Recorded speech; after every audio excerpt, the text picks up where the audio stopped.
Well, it's a pleasure meeting you. Um, I need to tell you what Rick told me, and so you can take it with a grain of salt. He told me he wanted me to summarize the world's religions in an hour, and then next week talk about interreligious dialogue. So I will do my best to do it. I can't promise I'll get through all of them, but we'll do a little outline. And let me suggest that if you really want to get some in depth, there's a book that you might like, written by Houston Smith, called The Religions of the World. And it's one of the best, I used it in my classes at POU. It's very readable. It's incredibly readable. And I think you would like that text. In fact, you might not put it down until you finish it.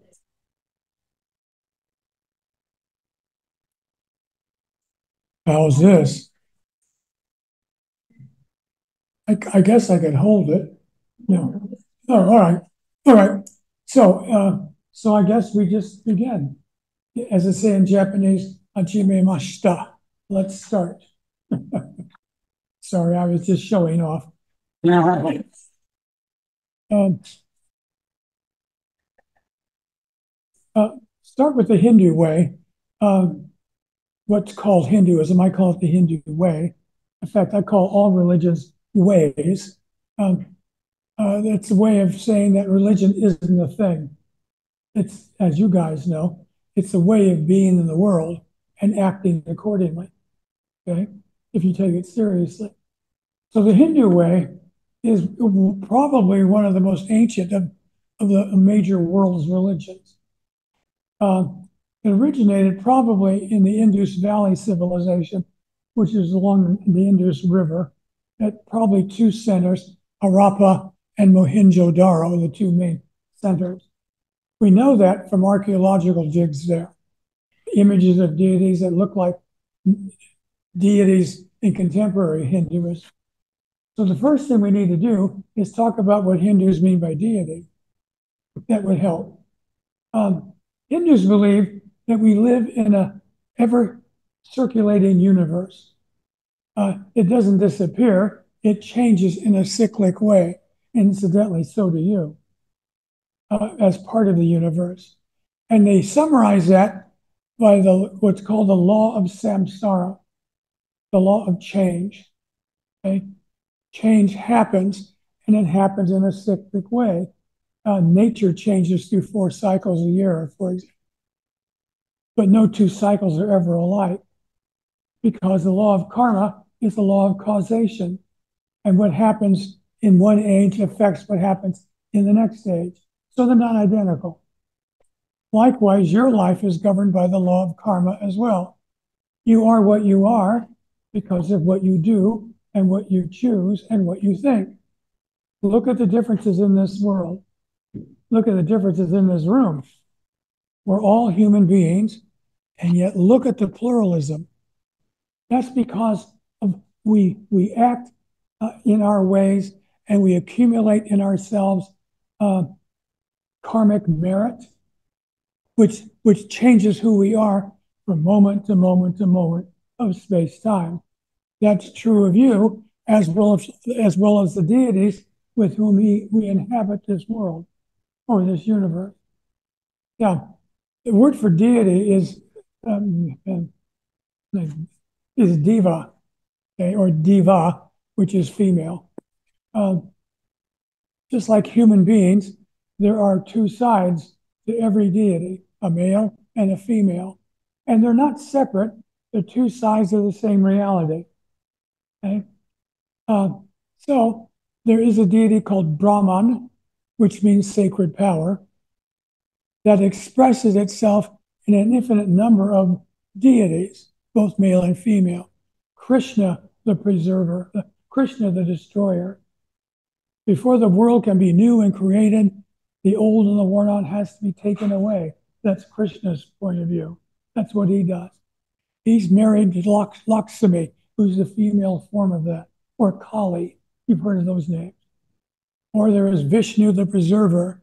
Things don't just disappear, things are preserved according to the law of karma. Okay? and so on and so on. So it's a very dynamic worldview. Each one of us is composed of a self, our ego self, jiva. That's the self we make that distinguishes us from everything else. And there's something we share in common, Atman. Self means self with a small s. Atman means self with a capital S. And it's the same reality as Brahman. Okay? We are this universe looking at itself, according to Hinduism. So what do we do?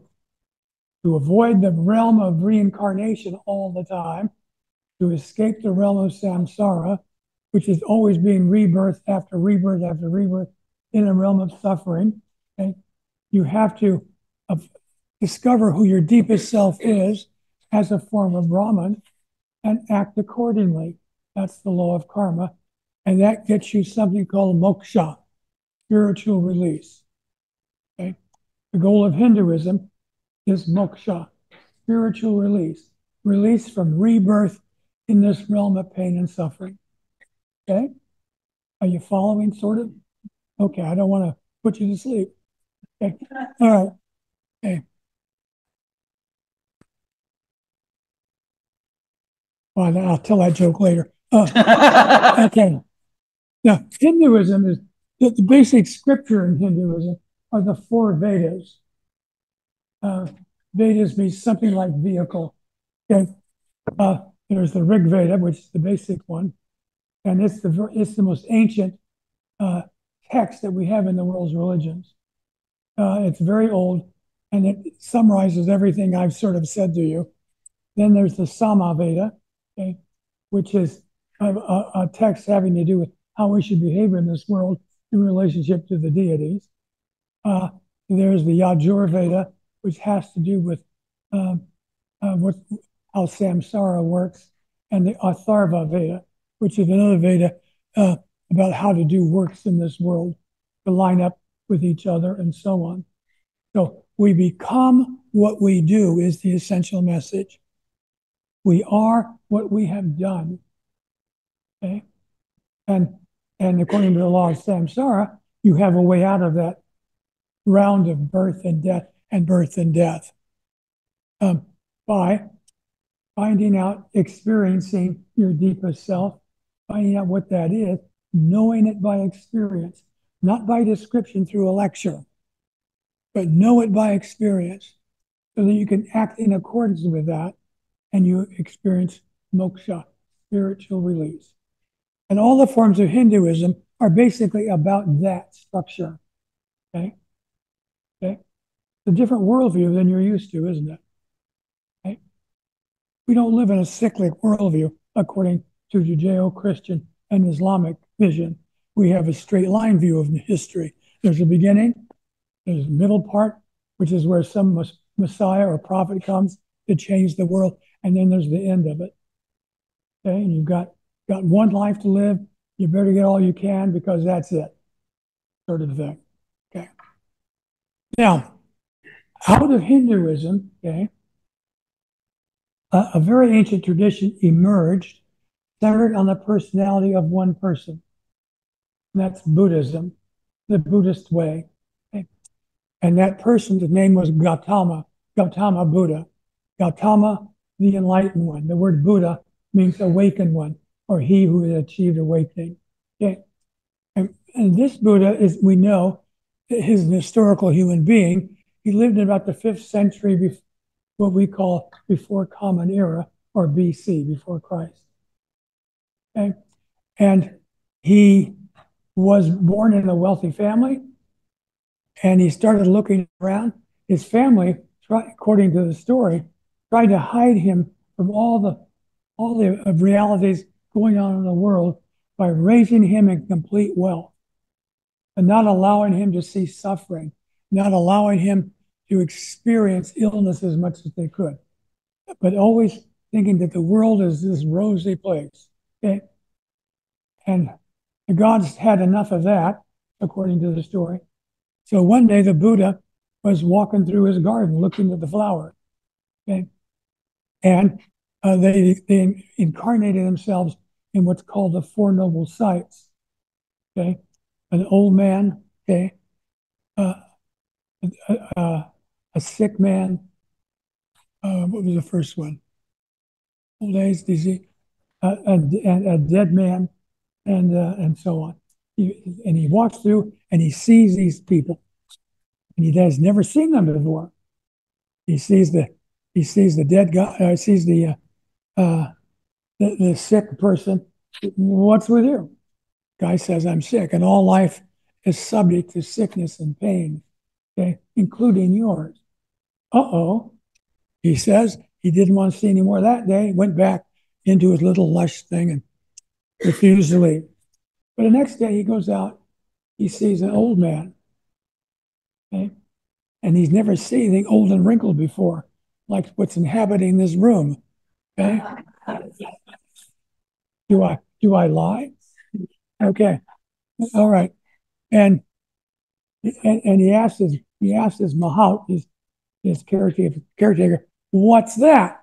He says, that's an old man. Sorry.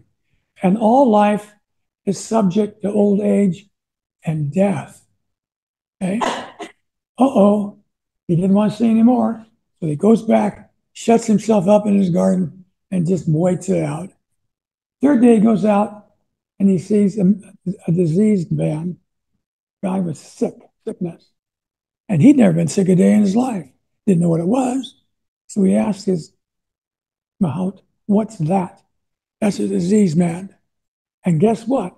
All life is predicated on old age, disease, and death, including yours. Uh-oh.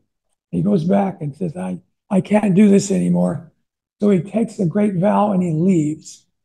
He searches the world to find a solution to the problems posed by the facts of old age, disease, and death. Okay?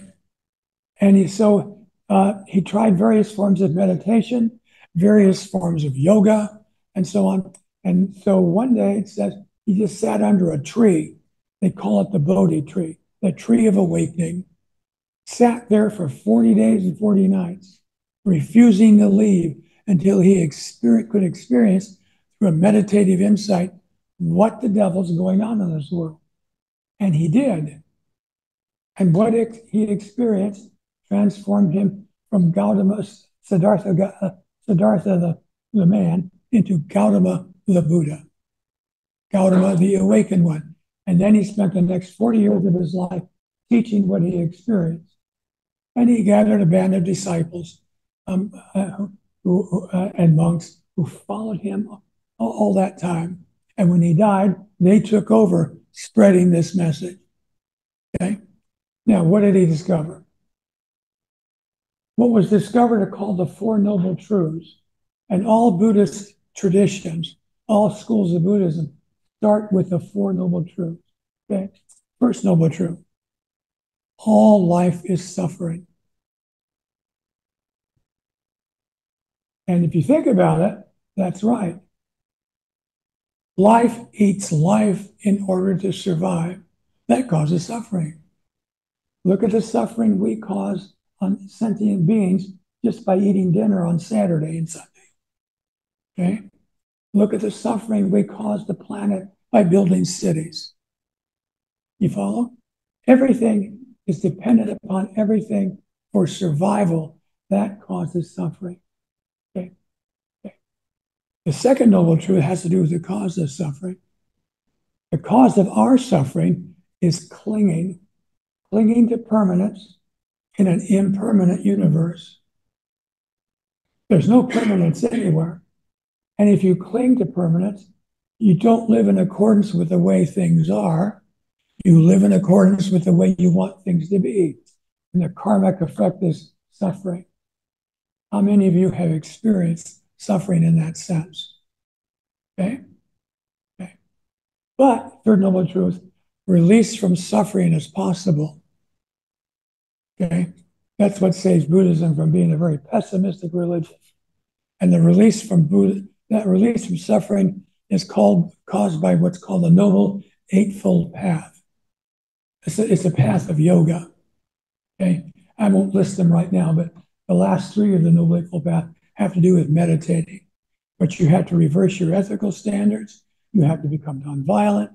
You have to see other people as images of yourself. You got to quit clinging to yourself as a separate self, and you have to train yourself to do that through the practice of meditation. That's why Buddhists sit and meditate. The last Zen Buddhist temple I was in Japan had monks and nuns who just sat there all day in silence, meditating. But when they weren't doing that, they were out doing works around the temple, and they worked as they meditated as they worked. It's the key to achieving release from rebirth in samsara, or achieving a different rebirth that's worse than this one in your next go around. So here again, you have a cyclic worldview. Okay, similar to Hinduism, but not identical. Buddhism is a much more socially engaged system than Hinduism is. Okay. What's next? Let's move to China. Okay. In China, I got to write something on the board. When you think of Chinese religions, think of this character. Okay? Where can I write it? I guess.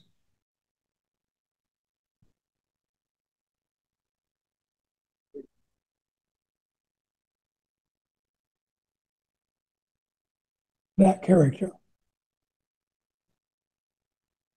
It's pronounced Dao. Pronounced Dao, and it means the way. Okay. Now, and think of the Confucian traditions and the Taoist traditions as interrelated, interdependent ways of following the way the universe works, not the way you want it to work, but the way it works. Okay, it's a very ancient idea. Taoism, as a tradition, probably originated in about the time Buddhism did, and is associated with a teacher named Lao Tzu, Laotzu, Lao Tzu, okay, who was said to be a wandering hermit who had discovered that the best way to live is harmonious balance between opposites, called yin and yang. Okay, yin stands for feminine. It stands for weakness. It stands for flowing, and so on. And yang is the opposite of that. And the universe is a mixture of these opposites. Okay? Whenever anything becomes extremes, it becomes self-destructive. Too much yang is destructive, as is too much yin. Too much energy can get you killed, but not enough energy will do the same thing. You follow? Too much femininity is not good. Too much masculinity is basically stupid. and living at the extremes will make your life not very happy. You need to find that balance point between extremes. That includes processes of meditation. Have you ever seen Tai Chi?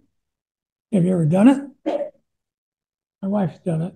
The form of walking meditation, where you start out, you have a yin side of your body, a yang side. So you do an opposite. I just dropped my ring. There's one this way, and then you go this way, and then you go this way, all that stuff. Forms of martial arts slowed down for meditation. That was my high school ring. Where did it go? Oh, okay. I don't know why I wear that stupid thing. So your way. So what you're trying to do is to find that point of balance between extremes and stay there, because that's where you find creativity. Okay. Now, Confucianism is based on that idea, except they apply it to social and political relationships. Okay? You need to find a balance between dictatorships and complete what we would call anarchism. Okay, you need rulers, but they should rule in a balanced way, not too much of one thing or the other thing. You, as a citizen, need to behave in accordance with the way the rules are, but sometimes you got to resist. You need to find that point of balance. Nothing to the extremes. That's a characteristic of Chinese religion, whether it's in a Taoist form or in a Confucian form. And Confucianism, the Confucian texts are much more numerous because they're always spelling out how you should live in harmony with the Tao, which seems contradictory to living in harmony with the Tao. How many versions of living in harmony with the Tao can you have? Everybody wrote that down, and they're all struggling to make that the state religion, okay? Which is what they did. Then, but this is the thing that even the deities are your deities are ancestors. Okay, when you die, there's that part of you that goes on if your relatives pay the ritual respect to you that you deserve. It's the rituals that create whether you're going to be an ancestor deity or simply disappear. Okay, so it's the gods have nothing to do with that. They have other functions in this universe. They take care of crops and they take care of this. They take care of war, all of that stuff. Follow? Okay. And that's oversimplified. It'd be much more detail if you were in my class in Chinese religion. Okay. All right. So let's move into the Middle East. Okay. Talk about Judaism. Okay. When do you think Judaism was established? Anybody? When did that religion we call Judaism become Judaism? It was in Babylon. Yeah. You know that from your wide and extensive adult education courses here that the Babylonians invaded Judah. Okay, the Assyrians had done it before, and they had taken the Israelites and put them in Nineveh. The Babylonians defeated Nineveh, came and took care of the temple, and ended that business, and deported the upper class people of Judea into Babylonia. And they were living in ghettos, and they were trying to keep their identity as who they were and not just merge into the Babylonian culture, which a lot of the captives did. But this is when Judaism becomes Judaism, began to spread out out of Palestine. And so these people, mostly priests and leaderships of the old temple that's now a shambles, put together the text you have in the Bible that we call the Old Testament, which we should never do. We should call it the Tanakh, the writings. Okay? And then when the Persians liberated the Jews in Babylonia, these leaders came back. Okay, they were only in captivity for 85, 90 years. So their generations came back. And then there was a great ceremony in Jerusalem where they swore to adhere themselves to this new collection of writings we call Genesis, Exodus, Leviticus, Numbers, and Deuteronomy. Okay, and you read about that in Ezra, and you read about it in Nehemiah. Okay. Now that's where it starts, although it's based on the traditions that go back at least 3,500 years ago, older even than Buddhism and Hinduism. These are very old oral traditions. That creation story you read in Genesis 1 dates from the 6th century BC. The second creation story, which is the oldest one, dates all the way back to the 4th century. And so these guys in Jerusalem put them together. Do this experiment. Read Genesis today, read Genesis 1 and then Genesis 2, and note the differences and similarities. Okay? Okay. That shouldn't excite too many Lutherans. If I said that in the Baptist church, I'd be in trouble. So, Lutherans, we don't care. We just want coffee and we're happy, you know. Okay. Or maybe a beer, I'm not sure. So Judaism is based on something called the Torah. That means law. Okay. The Torah is the first 5 books, what we have in here. And then the Tanakh uh, tradition. And you also in the Jewish temple will have it, the Tanakh and the Torah together. They take the scrolls out and they actually read them in Hebrew. And then somebody will translate them if they can.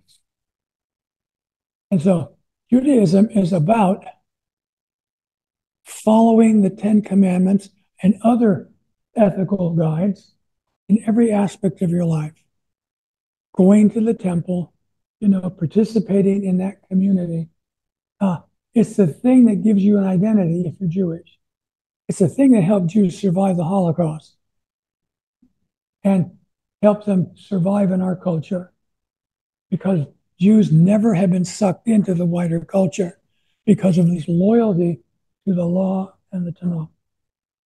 They're not anti-culture, but they look at us, do what these scriptures say, and how you should look at us. And it's very much more open to us than we've been to them. Okay? And you know about Christianity because you're wearing that label, even if it is Lutheran. Okay. Martin Luther, he was a card. Did you know that? He just and his wife Katie Luther kept him in line. So, because she was an apostate nun, and when a nun gets out of a monastery, she's never going to be bossed around again. Anyway, so I'm married to an apostate. Never mind. Okay. So the last thing I want to summarize is Islam. Okay. Islam is the youngest of the world's religion. In fact, it's the only religion in the world that defines itself as religion. Religion is a Western term that we invented to sort of label these things. That's why I use the word way of life. And Islam is a way of life, but it's also in Islam, it's religion. The word for religion in Arabic is Islam. It means surrendering to God's will. That's what religion is, surrendering to God's will. And a Muslim is one who surrenders or tries to surrender to God's will by following the Quran. The Quran. The Quran is the collection of writings that come directly from Muhammad himself. The Quran is the only scripture in the world's religions whose author we know. Okay? And he either wrote parts of it, which he did, or his closest disciples remembered what he said and wrote them down. And by the 50 years after he was dead, in about 620, the book was put together the way we have it. It's arranged with in chapters called surahs, and the shortest ones are first, longest ones are last. They're not even dated by, so it takes a while to find out where he said this. He was born in Mecca. Mecca was a trading center in the Islamic world, and it had a mosque, a prayer place called the Kaaba, which means cube, and it's a cubic structure in which all the Arab deities were revered, because this was a trading center, and they all met there. And so you go there and worship your deity at this place, and then go on your way. But there was also a nameless deity with no image named Allah, which means the God, also revered there.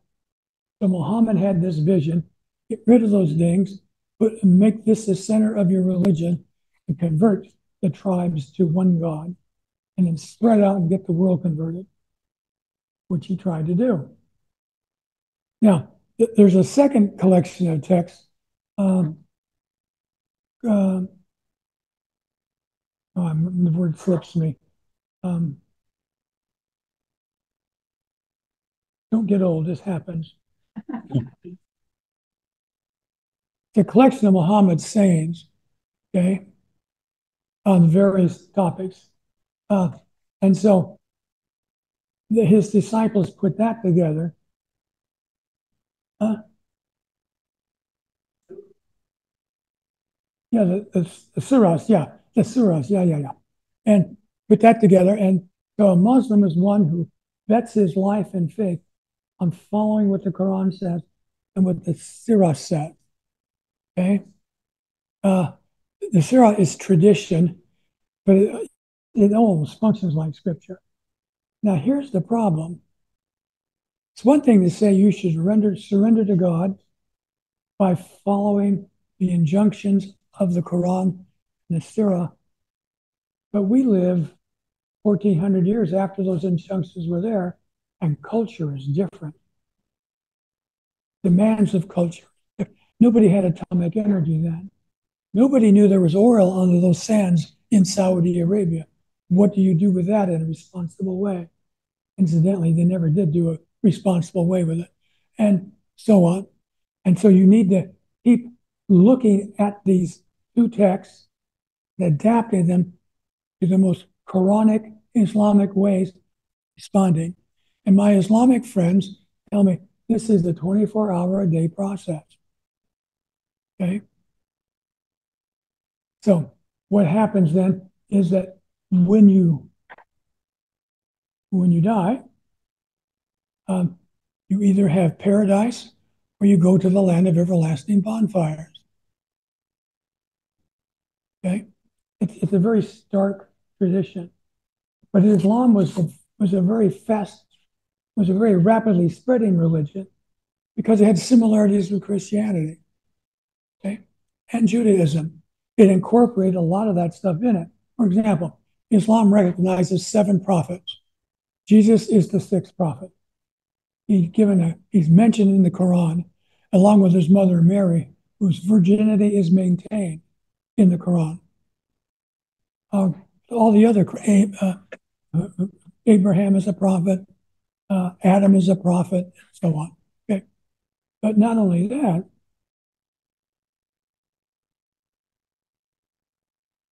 there are 2 major divisions of Islam. There's what's called Sunni tradition, the Sunnah tradition, which is the major tradition of Islam. Okay, most Muslims you meet will be Sunni Muslims, but there is also Shia Muslims, which originated in Iran.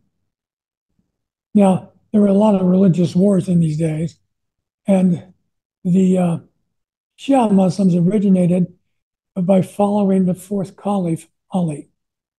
Ali was a relative in Muhammad's clan, the Sharia clan, and he prophesied in Iraq, okay, and said that there would be another revelation from God, okay, that will be delivered by a prophet, okay, and there were a series of 7 prophets in Islam, okay. Muhammad was the last one we know about, but 6 more were coming. And the 7th one would reveal the final revelation. The world will come to it. So get your poop together and surrender to God's will. That sort of thing. So now the Sunnis and the Shia don't get along because of that. Sunni Muslims think you don't need other revelations. We got one. Okay? But the Shia Muslims say, no, there's a continuation all the way from Adam to the 7th Imam. They call him an Imam or teacher. Okay, that's what Imam means, teacher. Muhammad was an Imam. Jesus was an Imam in this point of view. Okay, now that's my summary. I can't believe I did it. All right. Now, let me stop at this point. Pretty good point to stop, wouldn't it? You want to add anything? She went to seminary with me, so she knows stuff. All right. So what questions do you have that maybe I can help you with before I can start some other things later, but That's awesome. Why did it stop there? well, there are different sectarian movements within Islam. Widely known. They're different. Now, I just summarized the major divisions. There are other forms that are very apocalyptic, for example. But Islam has maintained basically two divisions without much without much trouble. And I have Sunni Muslim friends who don't mind going to a Shia mosque, and I have Shia Muslim friends who don't mind going to a Sunni mosque. My pharmacist is a Shia Muslim from Iran, and she thinks all Muslims are brothers and sisters. So what's the fight about? You know, they don't get into doctrinal disputes the way Christianity has. People died in Christianity because of doctrinal disputes. They were after Luther, remember? And the Duke of Wittenberg hid him in a castle so he'd have time to translate the Old Testament. Excuse me, the Tanakh. Yeah. Yes. So it seems to me that if I'm tracking this right, the common denominator is just people trying to figure out how to live in community with each other. Basically. And that sometimes they look for divine inspiration and they call them different deities, and sometimes it was more political. But well, I mean, they're trying to establish rules and laws and under the frame of religion. Are you aware of any cultures that are devoid of religion at all? None? There aren't any. There aren't any anywhere? Not that I know of. Okay. Now, in the 21st century, there are communities of atheists. I guess that's what I'm getting at. Is that as part of this evolution, does it extend away from religious doctrine and are there now, you said? I wouldn't think of the evolution, but let me give you my example. Okay. Some of you may know that I've done a lot of writing in Buddhist studies, and I always do that. And I've been involved in Buddhist Christian dialogue for years. Okay. There are people who think I'm a Lubu, Lutheran Buddhist. I have a Buddhist friend who's a Japanese man down in Eugene, Oregon, who loves to be in dialogue with me, and he's the one who invented it. He said, I'm a Lubu. And his father, who was one of the leading Buddhist scholars in the country. And we get along just fine. I don't find any problem relating to my Buddhist friends. And they seem not to have any problem with me. We disagree on stuff, but it's always a way of looking for something in common. Something we can, and if we can't be in common, that's okay too, because we're human beings and nobody's infallible. Okay? I have friends who think I'm an Islamic Christian. Well, that's okay with me, because there's a lot, the only difference between Christianity and Islam seems to be how you treat Jesus. Okay? The historical Jesus. What?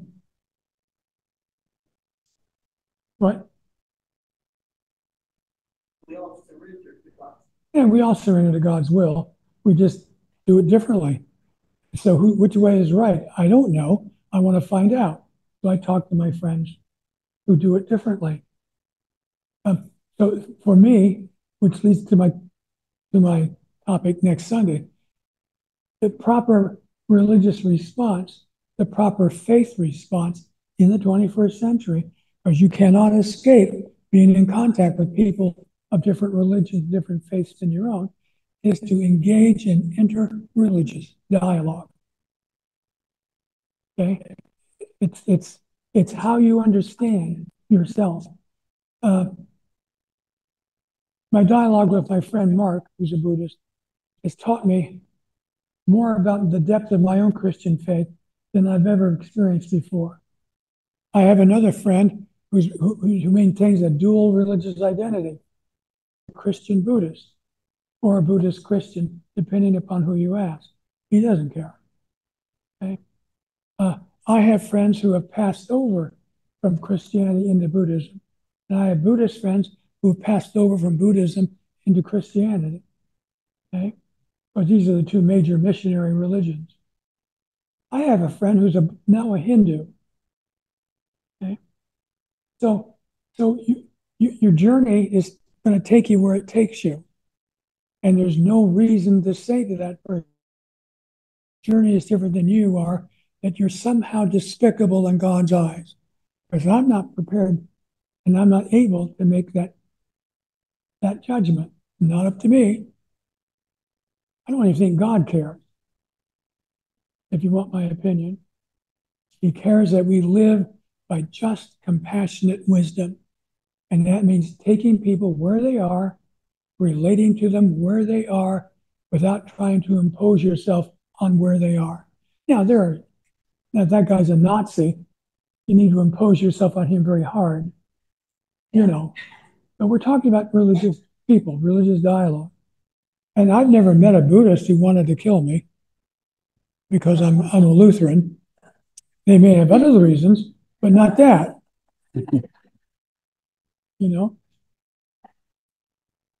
Does that help a little bit? Yeah. Yeah, it does. I mean, I still struggle with in our community now. We have more people that are moving away from religion or however you frame it, and I'm wondering if in the evolution of faith communities and faith practices, do you see us moving forward towards? Well, that's a question that's very tough because you're all confessing Lutherans and you're very deeply religious people, and that puts you in a cognitive minority in our culture. Okay? Our culture's become so secularistic that becomes their religion almost. They cling to it like a drunk clings to a bottle. And is that happening in other faith traditions? Yes. It is, okay. Yep. Not many Hindus go to the temple anymore and do sacrifices to a deity. In Japan, hardly anybody goes into a temple anymore in Japan, which is the Buddhist country I know best. In India, there are large movements of Buddhists, but they usually stay at home. In China, from what my Chinese friends tell me, that secularist traditions, or Communist Party, all that, has simply taken over and discouraged people from participating in Confucian rituals, ancestor tradition, because they're, quote, not modern. So you always have that sort of thing going, especially in the 21st century. So if you're holding on to your faith, you're doing it against great odds anywhere you live. I hate to be pessimistic, but that's really the fact. Yes. I had two comments actually. One of them is that how I'm always impressed by the Baha'i. I don't know. Would you call it a religion? Yes. Yes. Okay. Because I personally I feel that way. I'm sitting here in a Lutheran church, and I'm a member, but still, I always admire what I've heard about it. Well, Baha'i is a very peaceful tradition, yes, and it's eclectic. It includes every religious idea you can imagine, synthesized into one system of ritual and so on. And they know how to get along, and they know how to party. I say that not as a joke. I really mean it. Very positive religious tradition. And I have a lot of respect for Baha'i. I had some students who were Baha'i, and they were very, very interesting people. They weren't different than me, they're just more interesting.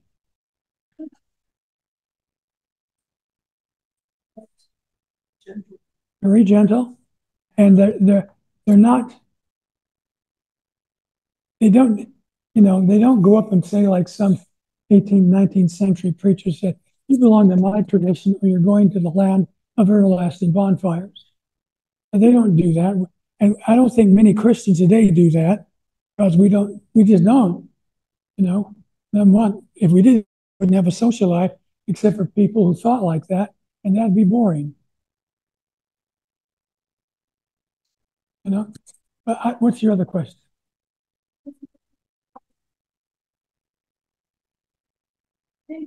Religion always does have a way, whatever religion has a way of coming, re-emerging, let's say. You look at the former Soviet Union and, atheism, communism, all that. And the churches are quite vibrant. Lots of people go and lots of people have their icons at home and so on. Most of the religion in the Soviet Union is undercover. Not anymore. Well, no, you go to a church service, like in a big cathedral in Russia, you're going to hear the party line always from the pulpit. I saw Yep, because he was going to hear the party line.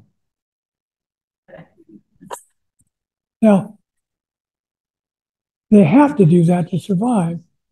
But behind that, they go out and meet with people, hear their confessions, work with them, try to get them, out in but in local congregations or in house churches, they're called, people trying to find what the gospel really means for their time.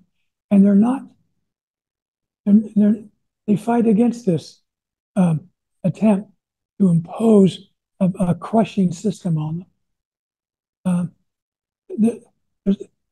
The church has always been a form of resistance against that, but so is Judaism. Judaism couldn't have survived had it not resisted.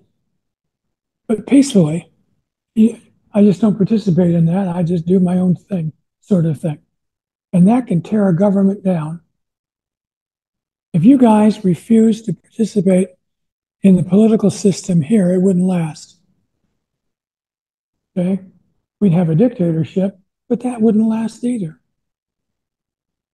Because we wouldn't pay attention to it unless we had to outside, but inside, we'd do what we wanted to do. Come on, you know that.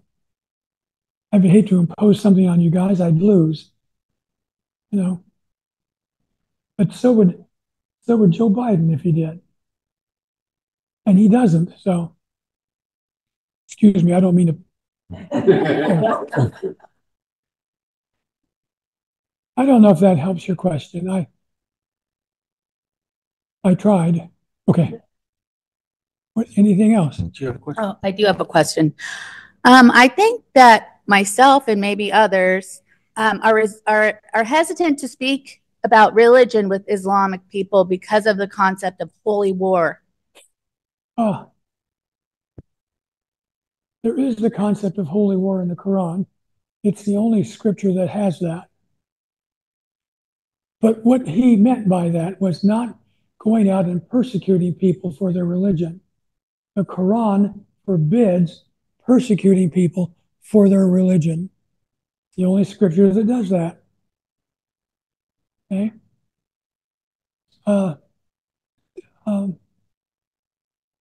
But your responsibility as a Muslim is to defend Muslims who are being persecuted for their religion. And there are lots of Christians in the Middle East doing that. And that's where those wars came from the Muslim point of view. Now, I don't know how much truth there is in that, but the Quran does not say you should engage in holy war against other people because of their religion. You shall not coerce people into religion, the Quran says. But you need to defend people who are being persecuted for their religion, and that includes you and me if we're being persecuted. Muslims have the obligation to stand up with us. Not to convert us, but, because we're people of a book too. Now, it's easier for them to do that than to stand up for a Buddhist. Buddhist looks kind of polytheistic. Hinduism looks polytheistic. It's not, but it looks that way. And and they don't know what to make about Confucianism and Taoism. Although Islam succeeded very much so in establishing itself in China when it spread out. In fact, the first contact with Muslims in a real sense was in the 14th century when we went to China for trade. We encountered Muslims and traded with them. So that help? Okay. Yeah. So Sufis fit in. Sufis are mystics. Now, the Sufis are a tradition of Islam, a third wing of Islam, who said that through things that we call contemplative prayer, prayer disciplines, not asking God for stuff that you think you need, because God knows all that. You don't need to ask Him for it. But to open yourself up to trying to experience God's reality in your life through breathing practices, meditation, even Sufi dances, okay, where you try to experience the reality of God's presence, which is always there, but you don't experience it. So the Sufis are the mystics of Islam. And oftentimes, mystics are not in line with orthodoxy people. Because when you experience something, you experience God's reality right there, and you know it like you know a drink of wine if you're a Lutheran, or you know it like you know your own self, because God is your deepest self, according to Sufis. And you can't be controlled.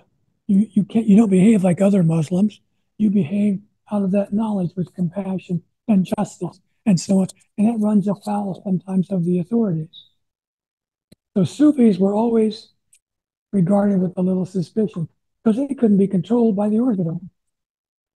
Just like in Christianity, nobody liked the Quakers very much because they couldn't be controlled by the Orthodox, because they entered the silence and worked together in small communities, which was the only communities they had, which would give them support. Mystics always run afoul of the traditional because they experience something we haven't experienced, and they live accordingly, and that put them out of joint with the rest of us. And that can be bad for them. I don't think it's bad, but it can be bad for them. Does that help? Okay. What's a Coug? Oh. A lute is short for Lutheran. The mascot is a lute. We don't have a mascot. They're just lutes. The little guy in a yellow raincoat, maybe. They in the late 50s, they were called the Knights. But everybody else, including a sports writer at the Tacoma News Tribune, started calling us the Lutes, and it stuck. So we're the Lutes. Yeah. So I didn't go to school there. I went elsewhere, but I have a lute shirt. You know, I'm a lute professor, and proud of it, I guess. Yeah. It was a good place to work. Where did I go to school? Chapman College, now University in Orange, California. And then the Claremont School of Theology, where I met my wife, and the Claremont Graduate School, both in Claremont. You know where Claremont is? Yeah, okay. We're Californians. Yeah. So, yeah, my wife was born in Glendale. I was born in Pueblo, Colorado. But my dad moved us out when I was 2.5, and I lived there ever since in Santa Monica. I worked in Disneyland. How's that help? I drove jungle boats for 8 years to get myself through Disneyland. Oh, it drove me crazy. And my dad was a car painter. Yeah. My mother was a stay-at-home housewife, and my youngest brother became a Mormon and worked. And what did he do for a living? What did Rick do for a living? I can't remember. He was a caterer, and my youngest brother worked at a casino in not Las Vegas, but Reno, Nevada. So I'm a middle-class kid.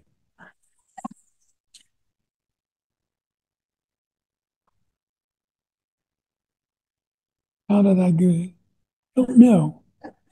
I was in high school, and I joined a youth group at the First Christian Church in Santa Monica because I was chasing a girl. I didn't get the girl, but I liked the youth group. And I stayed, and I thought, hey, I could become a minister. So I even got a scholarship from my church to go to Chapman College, which is a disciple college. And then my senior year, I decided I don't want to be a pastor. It looks so boring. You know, well, in a disciple context, it can be. And then I'd been accepted to a seminary. So I went to Claremont, meet with a faculty member, which we had to do before we started a new semester. And it happened to be the dean of the seminary named Frank Trotter. Dr. Trotter said, give us a try. And I did. Best thing I ever did. And my second year there, I met Gina in her first year, and that was the end of that. And I didn't become a Lutheran, but I went to Lutheran churches with her. And I fell in love with the ritual of the liturgy. I wish we had more of it than we do. A mistake to drop that. And when I got my first teaching gig in Iowa, at a place called Simpson College, named after a Methodist bishop named Matthew Simpson, who was a leader, he was an abolitionist bishop. And Simpson was in a town that was one of the northern terminals of the Underground Railroad. So it had a very interesting history. And was there for 9 years, and I became a Lutheran there because of what else was I going to do? And I stayed, and it was one of the best decisions I've ever made. So that's the shortcut way of saying yes. For PLU, 3 years. And then at the Claremont Graduate University for 3 years. Or 2 years for classwork, and in a year back at Iowa when I was writing my dissertation.